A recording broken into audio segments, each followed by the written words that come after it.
The Lucid SAR Stop and Reverse Strategy is a popular trading indicator that combines elements of the parabolic SAR, a trend-following indicator, with other technical tools to enhance decision-making in the markets. Here's how it works and how you can combine it with supply and demand concepts to improve its effectiveness. 1. Understanding the Lucid SAR strategy. The Lucid SAR strategy is based on the parabolic SAR, which places dots above or below the price to signal trend direction. When dots are below the price, the market is in an uptrend, buy signal.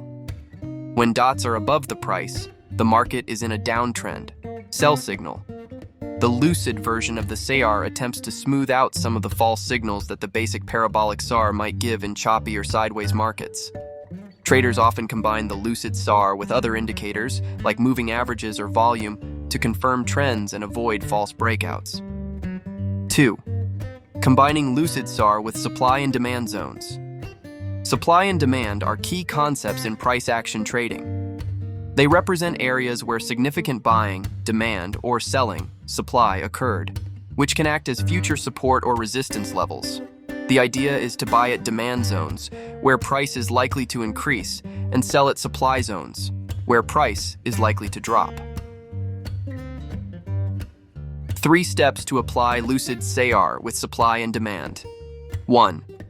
Identify key supply and demand zones.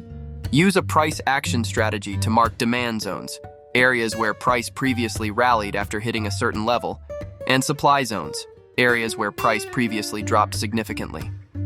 These zones act as strong areas of market interest, where you expect price to either reverse or consolidate.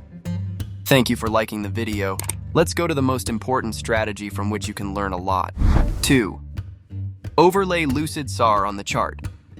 Apply the Lucid SAR indicator. Use it as a trend confirmation tool.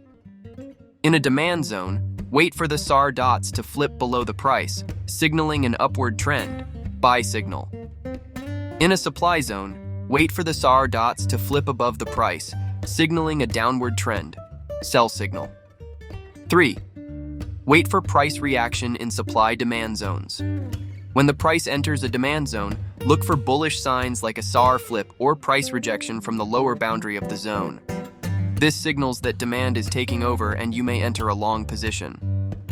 In a supply zone, if the SAR flips from below to above the price, it signals weakening buying pressure, and you might consider a short position.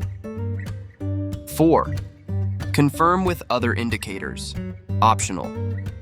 You may use other indicators such as RSI or MACD to confirm overbought or oversold conditions, especially around supply and demand zones. This helps avoid entering too early or too late. 5. Entry and exit strategies. Entry. Once the SAR confirms the trend in line with supply and demand levels, enter the trade. For example, go long if the price is at a demand zone and SAR flips to show an uptrend. Exit. Use the Lucid SAR as a trailing stop. When the SAR dots switch position, e.g., from below to above the price, close the trade as it signals the end of that trend. You can also set your exit points near the opposite zone. Exit long trades near supply zones and exit shorts near demand zones. Key considerations. Patience is critical. Wait for the price to react properly at supply and demand zones before entering trades. Don't rely on the Lucid SAR alone. Adjust SAR settings. Customize the SAR settings based on the asset's volatility to reduce false signals in sideways markets. Combining time frames. Use a higher time frame, such as daily or 4-hour charts, to identify strong supply and demand zones. Then use a lower time frame, like 1 hour or 15-minute, to apply the Lucid SAR and pinpoint entries. Thank you for watching the video so far. I hope you can make the most of it. Watch the video related to the strategy.